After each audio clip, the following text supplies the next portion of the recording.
네, 안녕하십니까. 저는 그 심장 페이스메이커인데 리드선과 배터리가 없고 또한 체내에서 녹을 수 있는 그러한 카르디악 페이스메이커들을 연구한 논문에 대해서 발표하겠습니다.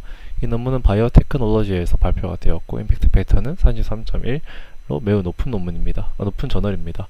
또한 바이오테크놀로지 그리고 어플라이드 마이크로바이올로지 관련 저널에서는 매우 높은 순위의 저널입니다. 먼저 리서치 그룹은 세 개의 그룹이 있었는데 여기서 로저스 교수님과 에피오프 교수님 그리고 아로라 교수님이 모두 공동 저자로 이제 있으나 로저스 교수님에 대해서 제가 자주 다뤄서 이번에는 이거를 에피오프 교수님에 대해서 말씀드리겠습니다. 이걸 에피오프 교수님은 노스웨스턴 유니버시티에서 약대 그리고 생명공학대에서 교수님을 하고 계시며 연구 주제는 바이오 일렉트로닉스 그리고 여러 이제 심장과 관련된 연구를 많이 하고 계십니다. 그래서 바이오 일렉트로닉스도 역시 심장과 관련된 바이오 일렉트로닉스와 연관이 되어 있으며 예를 들어 오늘 다루게 될 그 페이스메이커에 대해서도 이 완벽하게 무선으로 이 ECG 신호를 측정할 수 있는 그리고 또한 이 페이스메이킹을 해줄 수 있는 무선 장치 그리고 이 압력 센서, 온도 센서 그리고 전기 일렉트로드까지 같이 있음을 통해서 심장의 활동을 감지할 수 있는 그런 센서를 만들며 또 이제 부정맥의 메커니즘이라든가 혹은 심장의 종량에 대해서 그리고 더 나아가서 전반적인 인간 심장의 생리학에 대해서 연구를 하고 계십니다. 예를 들어 이제 인간 성별에 따라서 어떻게 심장의 활동이 좀 다른가 혹은 또 이러한 각각 환자에 따라서 조금 심장 활동이 다를 수 있는데 그것을 환자 맞춤형으로 예, 그 질병을 모델링할 수 있는 그런 AI를 연구하고 계십니다. 먼저 이 논문에서 다룬 페이스메이커란에 대해서 심장의 전기 전도에 대해서 먼저 알아볼 필요가 있습니다. 그걸 ECG 신호라고 하는데 먼저 심방이 수축하고 그 다음에 심실 수축함을 통해서 인체 각 부분으로 피가 전송 혹은 피가 운반되게 됩니다. 그때 이 위쪽 먼저 심방이 수축을 하고 심실이 수축을 하는데 이때 이, 이 피파가 심방의 수축 그리고 PQRS가 정확히는 수축이라기보다는 각 방과 실로 전기 신호가 전달이 되는 그 파형입니다. 그래서 심실에서 그런 전기가 나타나면은 그 뒤에 이 PR 기간 동안 실제 근육 수축이 일어나고 QRS 기간 동안 이 심실로 전기 신호가 전달이 되게 되는데 그럼 이제 이 ST 세그먼트 이 기간 동안 실제로 이 심실 수축을 하게 됩니다. 그리고 이 심실이 이완하는 그 기간에 데이터는 이제 T파라고 보시면 되겠습니다. 그래서 이런 심장이 잘 뛰지 않게 될 때, 약하게 뛰고 있을 때, 그럴 때 이러한 심장의 움직임을 보조하기 위한 장치를 페이스메이커라고 하고 실제로 그 보조해주는 활동 자체를 페이싱이라고 부릅니다. 이때 심장에 여러 가지 문제가 생길 수가 있고 또 이 페이스메이커도 여러 가지 문제에 대해서 어플라이 될 수가 있는데 그 중에서 이 논문에 다룬 문제의 경우 이 방에서 심실로 전기 신호가 전달될 때 시너스 노드에서 AV 노드로 전기 신호가 전달되게 됩니다. 그때 만약에 이 AV 노드 쪽이 블락이 되어 있게 되면은 이 심방 쪽이 좀 수축했는데도 심실 쪽에 신경들로 전기 신호가 전달되지가 않아서 심실의 수축이 일어나지 않게 되는 문제가 있는데 이 논문에서는 이 심실을 따로 이제 자극함을 통해서 심실의 수축을 만들어내는 그러한 페이스메이커를 만들었습니다. 따라서 이 페이스메이커라는 것이 종류가 또 여러 개가 있습니다.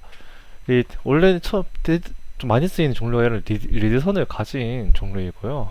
또 이렇게 보통 체내에 이렇게 삽입형으로 만들어지기도 하고 체외에서 이런 에너지 공급원을 달린 그런 페이스메이커를 쓰기도 합니다. 근데 이런 기존의 페이스메이커들의 문제들은 먼저 이런 외부 삽입물 때문에 이 이물 반응이 일어나서 이 박테리아들이 삽입할 때 그 인펙션 때문에 이제 박테리아가 생겨서 그 바이오필름을 형성할 수 있다는 것, 즉 박테리아들이 막을 형성할 수 있다는 것, 그리고 또한 이런 완벽하게 풀리 임플레인트 하지 않은 익스터널 제너레이터가 있는 경우에는 계속해서 이제 사용할 때 이 선들이 왔다 갔다 할 수도 있습니다. 그러니까 사용할 때 좀 부주의하게 사용해서 혹은 막 실수로 떨어뜨리는 거 했을 때 이런 환부가 조금 그 커질 수도 있고, 또한 이런 경로를 통해서 여러 질병들이 감염될 수가 있습니다.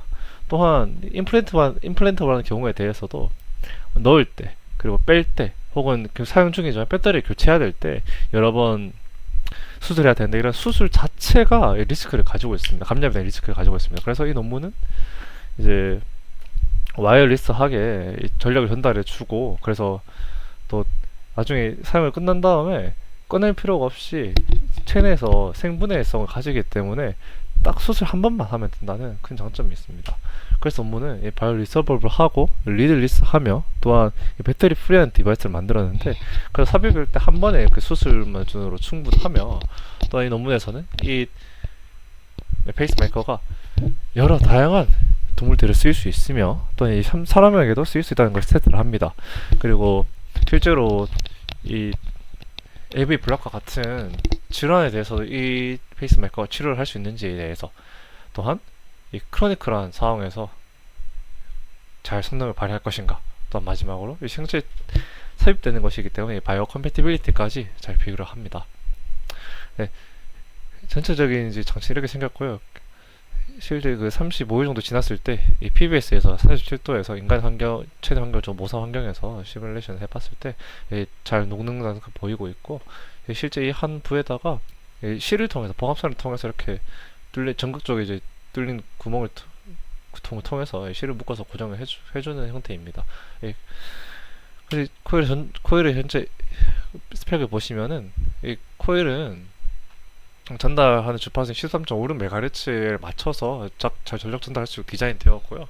지름은 12mm가 되어 있는데, 이게 뭐 동물에 따라서 전력 전달을 얼마나 해줄 수 있냐가 조금 다르기 때문에, 얼마나 요구하느냐가 다르기 때문에 충분히 이 수치들은 다 이제 조정될 수 있는 수치입니다. 그리고 또 길이도 당연히 조정될 수 있겠고 그렇습니다. 그래서 이쪽에서 전력을 전달받아서 렉티파이어용 핀 다이오드가 있고, 이 각 일렉트로드를 따라서 이 두 양 전극에 의해서 전압이 어플라이 되면은 각 부분에 자극을 줄 수 있게 되는 것입니다. 그래서 전체 보시면 밑에 뚫려 있고 이쪽에 전극이 있어서 전극과 이제 생체 조직이 밀착되어서 자극을 줄 수가 있고요. 전체 제작은 이게 좀 매뉴얼하게 조립이 됩니다. 그러니까 이 공정이 한 웨이퍼의 상에서 일어나는 것이 아니라 PLGA라는 인캡슐레이션, 저희가 흔히 여러 공정에서 보았던 그 서브스테이트 역할을 하고요. 이 코일과 각 일렉트로드들은 레이저 커팅 방식을 통해서 따로 만들어진 뒤 조립이 되게 됩니다. 그리고 핀 다이오드 또한 이것은 이제 다이오드이기 때문에 이 실리콘 웨이퍼 상에서 만들어지게 되는데, 이때 만들어진 다음에 옮겨오는 과정에서 이제 희생층을 제거해주는 방식으로 이 핀 다이오드를 부착해주게 됩니다. 그래서 각각이 간단하게 만들어지고 또 이제 매뉴얼하게 부착이 되면서 형상을 이제 띄게 되고요. 전력을 받기 때문에 전자기장의 특성도 봐야 됩니다. 먼저 오른쪽 불임부터 보겠습니다. 즉 파이어 소스를 통해서 잘 임피던스 매칭이 되어서 전력 전달이 되고요. 이제 송신부 그리고 수신부가 있고, 핀 다이오드는 이제 렉티파이어용으로 사용되어 있습니다. 그러니까 이제 다이오드가 있는데 이게 왜 있느냐라고 하니까, 이쪽 이렇게 달려 있으면 좀 이상하다 싶을 수도 있겠는데, 이게 그 저희 물리전자 시간에 배웠던 그 프리퀀시가 엄청 커졌을 때 좀 약간의 그 반응이 딜레이됨을 좀 활용을 해서 실제로 역전압이 걸리더라도 이쪽에 양쪽에 쌓였던 전하가 빨리 디스차지가 되지 않는 그런 특성을 사용한 그 다이오드로서 이제 고주파로 자주 쓰는 다이오드입니다. 따라서 이 다이오드를 보면은 실제로 이제 고주파가 들어갔을 때 좀 플런츄에이션이 있긴 하지만 렉티파이가 잘 된 것을 볼 수가 있고요. 스펙은 그 텍스 코일과 송신부 코일은 이제 20mm의 지름을 가진 코일을 3번 감고, 혹은 이제 수신부는 아까 봤듯이 12mm의 지름을 가진 걸 17번 감았는데, 이 수치는 사실 계속해서 바꿔줄 수 있는 것입니다. 어쨌든 우리가 원하는 것은 이 확실히 고정된 값은 13.56MHz라는 것이고, 그리고 어떤 환경에서 실험을 하느냐, 이게 쥐냐 고양이냐 뭐 개냐 사람에 따라서 이제 요구하는 파워량이 다를 것이기 때문에 그에 맞춰서 각 파라미터들을 잘 바꿔 나가야 되는 것입니다. 그래서 그 결과를 조금 보시면 당연히 이 13.56MHz를 이제 잘 맞춰주기 위해 노력을 했고요. 이 그래프 의미하는 바는 S11이란 이제 S 파라미터란 S11을 의미하는 바는 이제 입력 들어가는 입력에 대해서 나오는 입력의 비입니다. 그래서 이걸 의미하는 바는 S11 값이 크면은 들어가는 걸 넣어줬는데 이제 똑같이 반사가 된다는 뜻이기 때문에 작으면 작을수록 이 수신부로 잘 에너지가 전달된다는 뜻이고요. 그래서 이 부분에서 약 14.56MHz 부분에서 11까지 적다는 것을 볼 수가 있습니다. 프리퀀시도 아프 볼테지에 대해서 14.56MHz가 다 맞춰져 있고 이거 당연한 얘기겠지만 이 송수신부의 거리에 따라서 멀어지면 멀어질수록 아프 볼테지가 작아진다는 것입니다.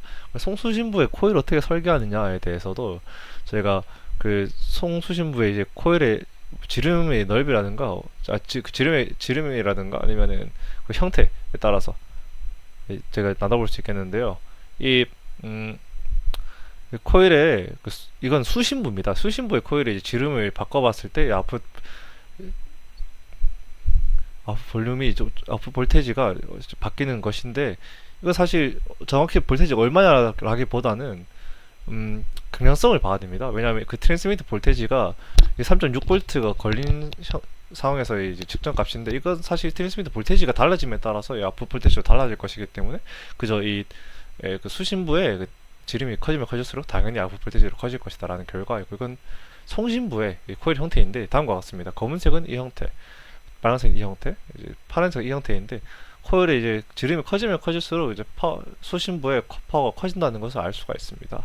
이를 통해서 저희가 또 이 각 코일에 대해서 인풋 파워에 대해서 아웃풋 파워도 저희가 각각 볼 수 있겠는데 당연히 더 크고 많이 감고 또한 많은 송신 전력을 가해줬을 때 수신부의 전력이 올라가는 건 당연한 결과겠습니다만 저희가 생체 내에 자극을 준다는 것이 너무 적게 자극하면 자극이 안 되겠지만 너무 과도하게 에너지를 전달해 주기 때문에 또 그것 또한 문제가 될 것이기 때문에 각 실험에 앞서서 이러한 파라미터들이 정확히 얼마나 될 것이냐 정량을 위해서 측정한 것입니다. 따라서 저희가 이러한 정량가 잘 끝났으면 실험 환경에 맞춰서 각각의 파라미터를 저희가 셀렉트하게 될 수 있는 것입니다. 가장 중요한 건 인풋 프리퀀시를 무조건 맞춰주 형태가 변하더라도 이 인풋 프리퀀시가 딱 맞춰지도록 세팅을 해야 된다는 것.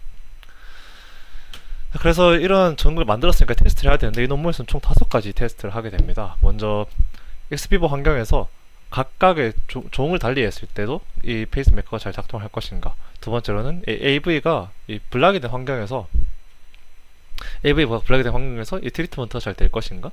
세 번째로는 개가 이제 개의 심혈관계가 실험과 비슷하기 때문에 이 개에다가 테스트를 함을 통해서 사람에게도 어플라이 될 수 있는 걸 이제 테스트를 하고 그리고 또 크로니컬하게 이 테스트가 진행될 수 있는가.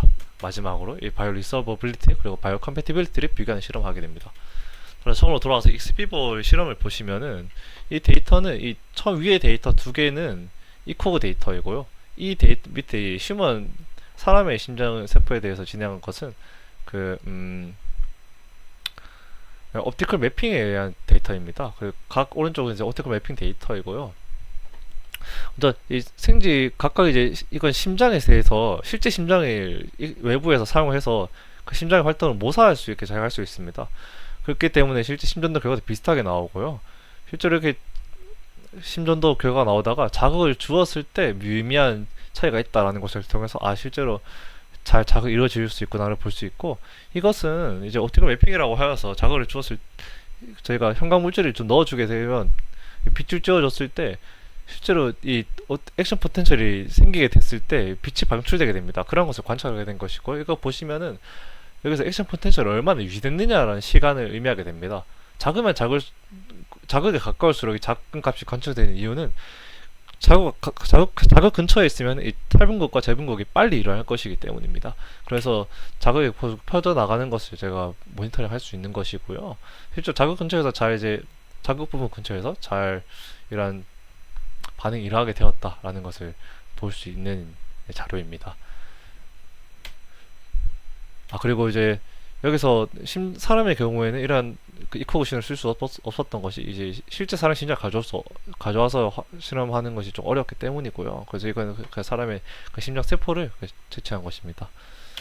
또 이제 AV가 블락된 G에 대해서 과연 이 트리트먼트가 잘 작동할 것인가는 실제 그 AV가 블록된 G를 통해서 그거를 보게 되시면은 이 P 웨이브가 심실에 전기 신호가 나왔는데 이 심방에 죄송합니다. 심방에 이러한 신호가 나왔는데 이 심실 부분에서 신호가 전혀 컨택되지 않는 것을 볼 수가 있습니다. 물론 이제 완벽하게 차단해 주기가 좀 어렵기 때문에 한 번씩 신호가 좀 뛰긴 합니다만 그럼에도 불구하고 이 PAV가 생겼으나 이 심실 부분에서 이 전기가 신호가 전혀 측정이 되지 않는데 저희가 자극을 해줬을 때 자극해준 결과 심실 부분에 확실히 이제 QRS 신호라고 해서 아까 그 심전도에서 확실히 심실 부분의 신호가 디텍트 되는 것을 볼 수 있습니다. 형태가 좀 다르다 하더라도 이게 저희가 자극만 할 수 되면 되기 때문에 형태보다는 그 정확히 그 진폭보다는 이러한 형태, 네, 시간 간격, PQRS 파형 자체가 이제 중요한 것이기 때문에 실제로 자극을 통해서 제가 심실 부분에 자극을 할 수 있는구나라는 것이고 이것은 아트리아가 이제 심방 이쪽에 이제 벤트리클이 심실인데 실제로 이 심방 쪽에서 신호가 생겼으나 심실 쪽에서 신호가 딱 바로바로 뜨지 않는 것을 통해서 이쪽에 영역이 좀 끊어져 있구나를 볼 수가 있겠으나 심실 쪽에 실제로 자극을 주었을 때 잘 신호들이 관측이 됨을 통해서 저희 심실과 심방 연결이 끊어져 있음에도 불구하고 자극을 통해서 심실 활동을 조절할 수 있겠구나라는 것을 알 수가 있습니다.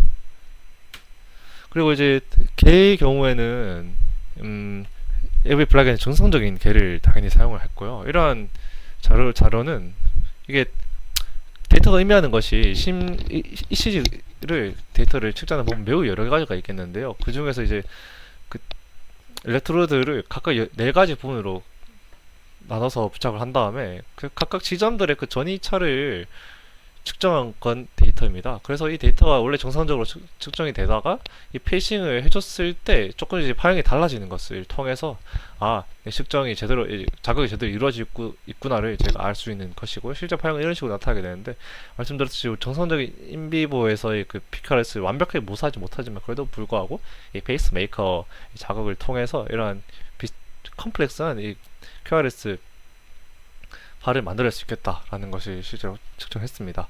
그리고 아까 전에 저희 맨 처음에 여기서 보여드렸던 이 자료가 실제로는 개를 실험을 통해서 개 실험에서 실제로 이제 측정이 된 것이고요. 보시면은 당연히 이 수신부와 송신부 코일을 다르게 통해서 아까 아프 볼테이지가 달라지고 있다는 것을 이제 말씀을 드렸고 이 디스턴트가 바뀌었을 때 트랜스미터 파워를 다르게 해줬을 때 과연 이 얼마만큼 제가 이 코일을 떨어뜨릴 수 있는가에 대한 데이터는 이런 식으로 측정이 되었습니다. 실제로는 계속해서 2와트를 가해줬을 때 이 디스턴을 계속해서 늘려보면서 언제까지 한번 늘렸을 때 이 페이싱에 대한 ECG가 데이터가 측정이 안 되나를 본 것이고요. 실제로 다양한 결과겠지만 이 송신 전력을 늘리면 늘릴수록 이 코일을 계속해서 멀리 떨어뜨렸을 때 멀리까지 떨어뜨려도 이 신호가 제대로 실정이 되는 것을 볼 수가 있습니다. 실제로 실험이 이렇게 진행되었다라는 것을 그냥 말씀드리는 것이고요. 네 번째는 크로닉한 테스트에 대해서 제가 이제 저번에 발표드렸던 논문과 비슷하게 이런 무선으로 전력 공급할 수 있는 이런 케이지를 만들고 실제로 가능한 것을 보여주고 있습니다. 케이지 각각의 지점에 대해서 파워를 측정해본 결과 이 페이싱 트레스홀드 값보다 수신부에 그러니까 무조건 자극을 위해서 무조건 넘어야 되는 그 값보다 볼테이지가 높음을 통해서 이 케이지 안에서는 충분히 자극이 되겠구나라는 것을 알 수가 있겠습니다만 물론 무선으로 이제 ECG 데이터를 제가 알 수 있는 그런 시스템이 있으면 잘 이걸 쓸 수 있겠습니다만 이 논문에서는 ECG를 이제 실제 선 연결해서 측정을 하기 때문에 아쉽게도 실제 이 케이지에서의 테스트는 결과는 보여주지 않습니다. 또한 보시면은 이 패싱 트레스홀드가 후술하겠지만 시간이 갈수록 이제 증가하는 형상이 있기 때문에 이 안에 이제 케이지 안에 넣어서도 얼마 못 가서 측정이 안 될 것이라는 그런 한계가 있습니다. 그래서 결과를 보시면은 실제로 이제 ECG 데이터를 위한 측정 코일이 있고 또 이제 송신부 코일 이렇게 있는데 실제 심장이 쥐가 뛰고 있는데 그것보다 더 빠른 자극을 줌을 통해서 그럼 실제 더 빠른 자극을 줬으면 더 빠른 반응이 나올 것이기 때문에 그 더 빨리 반응이 나왔다는 것을 통해서 아 페이싱이 잘 되고 있구나를 이제 결과를 본 것입니다. 그래서 실제로 자극을 해봤을 때 4일 동안은 결과가 잘 디텍트가 되었는데, 그러나 이 시간이 지날수록 이 스티뮬레이션 스레스홀드가 계속해서 증가를 해서 계속해서 이제 인가되는 송신부의 그 전압이 계속 늘려졌음에도 불구하고 6일차가 됐을 때는 그러한 자극에 대한 결과가 전혀 이제 나오지가 않았습니다. 그렇기 때문에 이 논문에서 아무래도 이 사용한 그 마그네슘이라는 그 금속이 조금 빨리 용해가 되기 때문에 아무래도 이런 결과가 나왔지 않나라고 생각을 하고요. 또 이제 바이오리서버빌리티 그리고 바이오컴패티빌리티 테스트를 했는데, 아까 전에 처음에 이 저희가 전극 재료가 마그네슘으로 이루어져 있습니다. 그때 이 텅스텐을 코팅을 해주게 되는데, 이 텅스텐을 코팅해준 이유는 그저 이 마그네슘보다 훨씬 더 늦게 용해가 돼서 다른 주변 물질보다 주변 물질과 발맞춰서 용해가 되고, 또한 또 CT 촬영할 때 잘 보이기 때문입니다. 그래서 실제 결과를 보시면 쉽게 시간이 지나면 지날수록 리서브 된다는 것을 빠르게 저희가 캐치할 수 있고요. 바이오 컴패티빌리티에 대해서는 이제 메이슨 3색 연쇄법이라고 해서 실제 심근세포와 또 이제 섬유화가 진행된 그런 세포, 그리고 비어있는 공간 세 가지로 나눠서 실제 심장이 섬유화가 얼마나 진행될 수 있는지 모니터링 해주는 그런 염색법인데요. 결과를 보시면 3주차까지는 괜찮은데 6주차가 됐을 때는 확실히 저거 심근세포들이 섬유화가 진행됨을 통해서 3주차까지는 그래도 결과가 괜찮다 하는 것을 알 수가 있겠습니다. 체중도 보시면은 시간이 지날수록 체중에 변화가 없는 것을 보아서 이러한 조직과 체중에는 크게 영향을 끼치지 3주 동안은 크게 영향을 끼치지 않는다라는 것을 알 수가 있겠고요. 또한 이 심장의 그 이완기 그리고 수축기의 수축기 볼륨과 그 크기, 또한 그 심장 박출률이라고 해서 실제 이완됐을 때 그 늘어난 부피와 수축했을 때 남아있는 부피를 통해서 이제 실제로 얼마나 많은 피가 나간 피의 비율이 얼마나 되느냐라는 것을 대한 수치를 통해서 심혈관계의 능력을 모니터링한 결과 3주가 지나도 전혀 이제 문제가 없었다라는 것을 통해서 바이오 컴패티빌리티가 충분히 검증이 되었고요. 결과적으로 이 논문은 이 바이오 리서버블을 하면서 리들리스하면서 배터리 프리한, 또 그러면서도 이제 잠깐 사용할 수 있는 카디악 피스메이커를 만들었습니다. 그래서 이러한 리들리스하고 또 바이오 솔버블 하고 또 배터리 프리하기 때문에 이 수술을 적게 하면 수술 횟수가 줄어듦을 통해서 인펙션 리스크가 줄어들었고요. 또한 다양한 동물들에 적용될 수 있으며 AV 블락을 트리트먼트를 본 것을 통해서 치료에도 사용할 수 있다. 그것 또한 개를 사용해서 테스트함을 통해서 성인 인간에게도 충분히 사용할 수가 있다. 또한 바이오 컴패티빌리티가 있다 라는 테스트를 보였으나 결과가 있으나, 또한 이제 크로니컬한 애플리케이션에서는 조금 한계가 있다라는 단점이 있었습니다. 그래서 결과적으로는 이 AV 블락은 사실 이 전혀 심실에 그 전기신호가 전달이 되지 않는 것이기 때문에 이러한 단순하게 그냥 무조건 자극을 주면 되었었으나, 이 심방세동이라고 해서 실제로 약간의 미세하게 정상적이지 않은 심장 활동하는 것에 대해서도 모니터링을 한 다음에 그한 심장의 비정상적인 활동에 맞춰서도 자극을 해주는 그러한 시스템 개발, 또한 여러 멀티사이트 페이싱 캐퍼빌리티, 그리고 아까 전에 바이오 리서버블 하기 때문에 디솔브 되는 기간을 저희가 좀 액티브하게 조절할 수 있는 체외에서 이런 여러 파라미터를 통해서 조절할 수 있는 그런 방법이 없을까라는 걸, 그리고 또 멀티펑셔널한 좀 조합이 더하면 어떨까라는 그런 비전을 제시하면서 논문을 끝마치게 됩니다. 이 논문은 굉장히 제조 방식도 간단하고 컨셉도 작고 간단한데 굉장히 여러 가지 능력을 가지고 있습니다. 또한 테스트도 굉장히 필요한 것들을 깔끔하게 제시함을 통해서 굉장히 좋은 논문의 표본이라고 할 수가 있겠습니다. 감사합니다.